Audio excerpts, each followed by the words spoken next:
शांति। परम पिता, हमारे प्यारे पिता, कल्याणकारी पिता इस सृष्टि पर आते हैं तो हम बच्चों के आगे अति साधारण रूप में आते हैं, क्योंकि बाप कहते हैं कि बच्चे मैं बाप हूँ।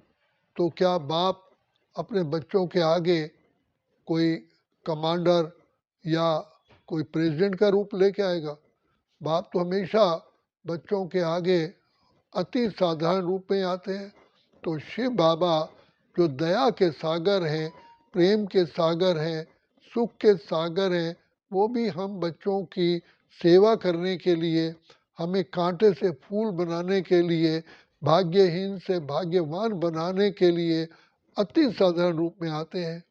तो बाबा कहते हैं कि बच्चे, मैंने सारी विश्व का कल्याण करना है, इसलिए मैं ऐसे तन में आता हूँ।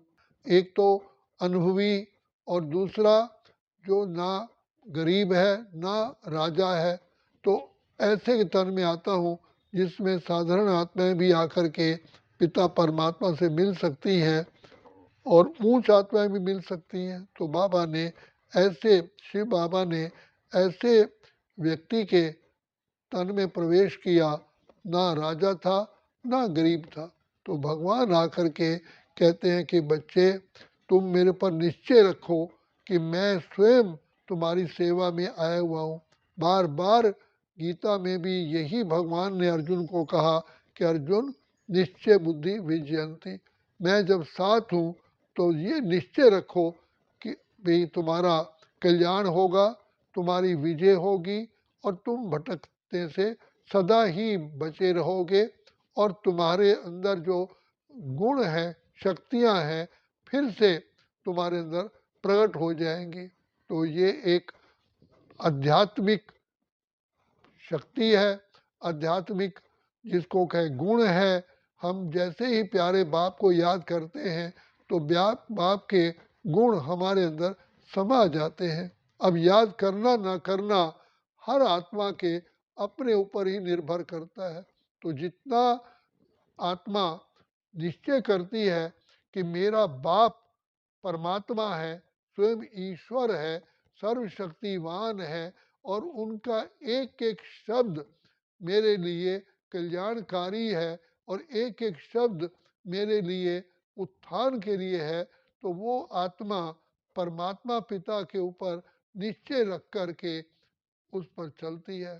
तो भगवान ने कहा है कि मुझे अति साधारण रूप में आए हुए को मूढ़मती और मंद बुद्धि लोग नहीं पहचानते। और यहाँ तक कि बड़े बड़े गुरु गोसाई, संत महात्माएं, विद्वान आचार्य, पंडित, वो भी नहीं पहचानते हैं, क्योंकि पिता परमात्मा ऐसे ही साधारण रूप में आते हैं जो हम बच्चों को बहुत मीठे रूप में आकर के शिक्षा भी देते हैं, पालना भी करते हैं और हम बच्चों के हर अवगुण को दूर करने के लिए हमें दुआएं भी देते हैं। तो भगवान कहते हैं, हिम्मत बच्चे मदद बाप। बाप परमात्मा कहते हैं एक कदम तुम रखो तो बच्चे 1000 कदम मैं आगे बढ़ के आता हूँ। तो इसलिए बाबा ने कहा कि मैं जानता हूँ कि इस समय आत्माएं कमज़ोर हैं, पति तमो प्रधान है, लेकिन उन आत्माओं को मैं ही बंधा हुआ हूँ ऊंचा उठाने के लिए। तो बाबा ने हमको इतना सहज याद का तरीका सिखाया कि बच्चे, मैं तुम्हारा पिता हूँ। बच्चे को अपने पिता को याद करने में कोई भी तकलीफ नहीं होती। तो लेकिन उसके लिए बाबा कहते हैं, जितना तुम बच्चों का मेरे से प्यार होगा, प्यार ही याद दिलाता है। आज भी संसार के अंदर उसी व्यक्ति की याद ज़्यादा सताती है जिससे मोहब्बत होती है, प्यार होता है। तो शिव बाबा कहते हैं कि बच्चे, तुम सोचो कि परमात्मा मुझ पिता से तुम्हें कितनी प्राप्तियां होती है।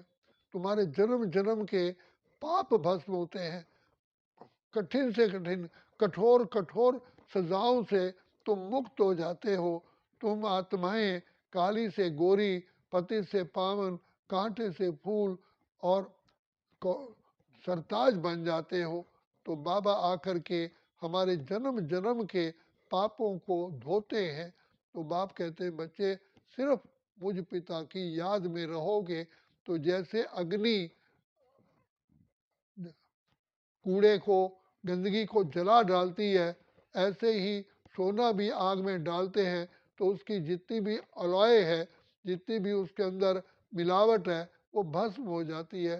तो सिर्फ शिव बाबा की याद ही ऐसी है, एक केवल शिव बाबा की याद ही ऐसी है जो हमारी बुद्धि पवित्र बन जाती है, बुद्धि सत्व प्रधान बन जाती है, और श्रेष्ठ बुद्धि से ही हम अपने इन 5 विकारों पर, संस्कारों पर, प्रकृति पर विजय प्राप्त करते हैं।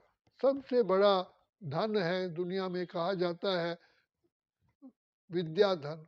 विद्या धन देखो, संपत्ति, जायदाद, भाई बहन बांट सकते हैं, लेकिन जो पढ़ाई होती है वो कोई नहीं बांट सकता। तो सबसे बड़ी विद्या शिव बाबा हमको देते हैं, जिसमें हमें जीवन जीने की कला आती है। 16 कला संपूर्ण बना देते हैं, व्यवहार की कला, अपने पाप कर्मों को भस्म करने की कला, सदा जीवन में खुशियों में लहराने की कला, ये सारी जो गुण हैं ये पिता परमात्मा की देन है। तो परमात्मा के जो मुख्य खजाने हैं, ज्ञान का, आनंद का, शांति का, प्रेम का, पवित्रता का, खुशी का और श्रेष्ठ संकल्पों का और समय का, ये खजाने बाप द्वारा मिलते हैं।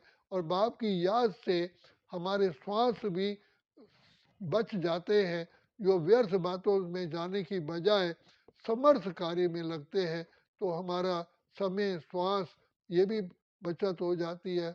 तो बाबा कहते हैं बच्चे तुम अनेक प्रकार के रोगों से, अनेक प्रकार की विपदाओं से और बुद्धि पर जो तुम्हारे टेंशन आ जाती है वो उससे दूर हो जाते हो, सिर्फ यही अटेंशन रखते हो कि मैं बाबा की याद में रहूं। तो इसलिए कहा गया योगा कर्मेषु कौशलम, ये प्रैक्टिकल देखा गया है कि जो पिता परमात्मा की याद में रहते हैं उनसे सदा ही कुशलता पूर्वक कार्य होते हैं। वो कभी जीवन में नीरसता का अनुभव नहीं करते, सदा ही चेहरे पर रूहानियत की चमक रहती है। तो बाबा कहते हैं कि बच्चे तुम बच्चों के लिए तो मैं इस सृष्टि पर आए हूँ, इसीलिए पालो पालो प्रभु का प्यार, अगर है पाना कहीं व्यर्थ न चला जाए तुम्हारा श्वासों का खजाना। तो बाबा दया के सागर, प्रेम के सागर, पवित्रता के सागर हमको मिले हैं, और एक एक हमारे अंदर के छुपे हुए रोगों को, संस्कारों को हमारा वो उनको भस्म करके हमें सदा के लिए सुखदायी बनाते हैं। सिर्फ इसमें ये चाहिए कि हम ये हमारी बुद्धि में रखना है, सोचो कौन मिला है? परमात्मा, सृष्टि के रचयिता, कल्याणकारी पिता, जो असंभव को संभव करने वाला है, जो पर्वत को राई बनाने वाला है, जो हर मुश्किल को आसान करने वाला है, जो सागर भंडार और दाता है, वो हमें मिला है, जो जिसके लिए सारे देवताएं भी गुण गाते हैं। इतने ऊंच से ऊंच अथॉरिटी हमको मिली है। तो इसलिए बाप को साधारण रूप नहीं समझे, भगवान, ईश्वर, परमात्मा, अल्लाह, परमेश्वर, खुदा हमें मिला है। तो हमारे हर कार्य सफल होते हैं। और कोई भी वैसे भी दुनिया में कहते हैं जब तुझसे न सुलझे उलझे हुए धंधे, भगवान के इंसाफ पे छोड़ दे तू बंदे, खुद ही तेरी मुश्किल को आसान करेगा, जो तू ना कर पाया भगवान करेगा। तो भगवान हमारा बाप है, विधाता है, तो अपने बच्चों के लिए तो अपने आप श्रेष्ठ बनाने के लिए बंधा ही हुआ है। तो और पिता परमात्मा का गुण सबसे बड़ा है कि वो कल्याणकारी है, क्षमा का सागर है, दुख हरता सुख करता है, बिगड़ी को बनाने वाला है। तो ऐसे प्यारे प्यारे पिता की छत्र छाया में रहने वाली आत्मा सदा खुशियों की लहरों में लहराती है। तो बाप कहते हैं बच्चे, जिन बच्चों को मेरे ऊपर निश्चय होता है वही बच्चे मेरी याद में रह करके बड़े से बड़े समस्याओं को हल कर लेते हैं और अपनी जीवन को श्रेष्ठ बना सकते हैं। तो बाबा हम बच्चों को भिन्न भिन्न प्रकार से आकर के बहलाते भी हैं और अपने आप ही हमारा भविष्य बनाते हैं और भूतकाल में जो पास्ट के जो हमारे पाप कर्म हैं उनको भी भस्म बाबा कराते हैं। जैसे बाप हमें अपना बना करके हमारे जन्म जन्म के कर्जों से भी मुक्त करते हैं। तो इसलिए बाबा कहते हैं बच्चे तुम बच्चे पद्मा पदम सौभाग्यशाली हो। तो बच्चा बनना मना बच जाना, अदरवाइज तो इस संसार के अंदर माया पांच विकार हमको इतना हर समय भस्म कर देते हैं और जिससे कि हमारी बुद्धि पर इतना दबाव आता है कि आत्माएं पागल हो जाती हैं। तो भगवान आकर के हमारी रक्षा करते हैं, शिक्षा भी देते हैं और हमारा भाग्य बनाने के लिए बाबा भिन्न भिन्न प्रकार से हमें श्रीमत देते हैं। तो ये समय है पिता परमात्मा से वरदान पाने का। तो बाप आकर के जैसे सुदामा के लिए बोला कि मुट्ठी भर चावल के बदले में सुदामा को महल मिल गए। जो सच्चे दिल पर साहब राजी, दिल सच्ची मुराद हासिल। तो परम पिता परमात्मा के लिए ये सिर्फ उसके साथ सत्यता चाहिए, सच्चा प्यार चाहिए। यहाँ छल कपट दंभ क्रूर चल नहीं सकता। तो ये सब रावण के संस्कार हैं और रावण का कर्तव्य है दुखी बनाना, पिता परमात्मा का कर्तव्य है सुखी बनाना। तो हम बच्चों को सबसे पहले बाप आकर के मीठा बनाते हैं। हम आत्माएं पांच विकारों के अंदर इतनी कड़वी बन चुकी हैं कि हम किसी के साथ व्यवहार में भी ठीक नहीं आती हैं। तो बाबा हमारे व्यवहार को भी ठीक करता है, हमारे अंदर हमारे चरित्र को इतना ऊंचा बना देते हैं जो सर्वगुण संपन्न 16 कला संपूर्ण संपूर्ण निर्विकारी संपूर्ण अहिंसक बन जाते हैं। तो जहाँ बाबा हमें कमज़ोर देखते हैं तो बाप को याद जैसे हम करते हैं तो बाबा स्वयं प्रकट हो जाते हैं और हमें उस मुश्किलात से उस विपदा से हमें दूर हमें पास करा देते हैं। तो बाबा कहते हैं बच्चे मैं तुम्हारे आए इसलिए हूँ, तुम्हारे जन्म जन्म के पापों को भस्म करने के लिए, तुम्हें सर्वकला समृद्ध बनाने के लिए। तो इसलिए बाप को अच्छी तरह से जानो पहचानो। कितनी ऊंच अथॉरिटी सारे सृष्टि के रचयिता मुक्तेश्वर पाप कटेश्वर सदगति दाता कल्याणकारी विधाता हमें मिले हैं। तो जब हम बाप मिल गया तो बाप कहते तुम निश्चिंत रहो, सदा ये गुण गाते रहो कि हमारा शिव है लख दातार, काहे की चिंता, दुआओं का हाथ सिर पर है, फिर डर किस बात का है, जो होगा भला होगा, भरोसा उसके ऊपर है। तो इसीलिए सोचो कितना ऊंच से ऊंच अथॉरिटी, संसार चलाने वाले के हम हाथों में है। संसार का श्रेष्ठ श्रेष्ठ हमें सबसे बड़ा ऊंच पद बाबा देने के लिए आते हैं। तो नर को श्री नारायण, नारी को लक्ष्मी, जो हम स्वप्न में भी नहीं सोच सकते थे। जो हम कहते थे भगवान को कहते थे जो खिल सके ना वो फूल हम हैं, तेरे चरणों की धूल हम हैं। तो बाबा कहते नहीं बच्चे, तुम बाबा के नैनों के नूर हो, तुम बाबा के सिर के ताज हो। बच्चे नहीं, धूल शब्द मत बोलो। बाबा जब ये गीत चलता था तो बंद करा देते थे। बच्चे तुम तो इतने ऊंचे बाप के होमनहार बच्चे हो, तुम्हारी तो मंदिरों में पूजा हो रही है, तुम बार बार देखो पूजा किसकी हो रही है। तो मुझे शिव पिता को तो कोटों में कोई पहचानते हैं, लेकिन शिव को ही भोलानाथ कहते हैं। किसी को भी भगवान शिव बाबा के सिवाय किसी को भोला नहीं कहते। दूसरी बात, बाबा भी शिव बाबा को कहते हैं, राम बाबा कृष्ण बाबा हनुमान बाबा, कोई बाबा नहीं है। बाबा है तो एक है, वही सदगति दाता है, वही कल्याणकारी है, जिसकी महिमा अपरंपार है। तो हमारे सिर पर किसका हाथ है। तो वो खुदा दोस्त है, हमारा साथी है, हमारा सखा है, निर्धन को धनवान और शक्तिहीन को बलवान बनाने वाला है।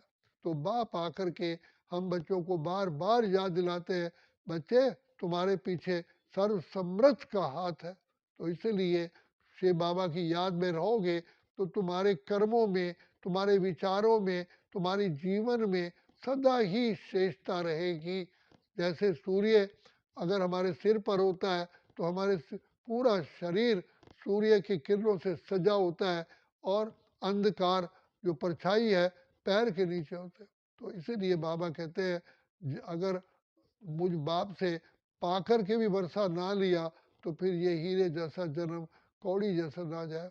इसलिए बाप हमें बार बार जगाते हैं, जाग सजनिया जाग, नव युग आया रे, कल युग बीता रे, सतयुग आया, जाग रे मानव, भाग्य जगा।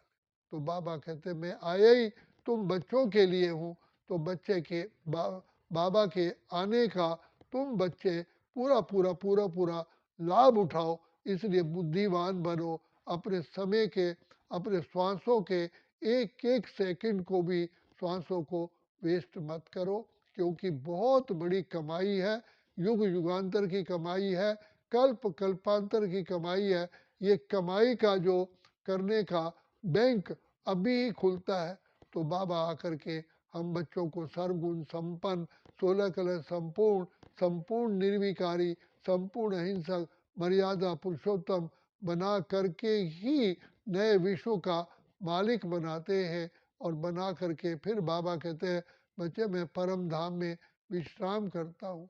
जब बच्चे मेरे सब गुणवान सुखी बन जाते हैं फिर मैं 2 युगों तक आराम से परम धाम में रहता हूँ। तो बच्चे कमाई करने का समय यही है, बाप से वरदान पाने का समय यही है, सर्व कला समृद्ध बनने का समय यही है, जीवन को श्रेष्ठ बनाने का समय यही है, और देने वाला दाता भी यही है, यही है, यही है।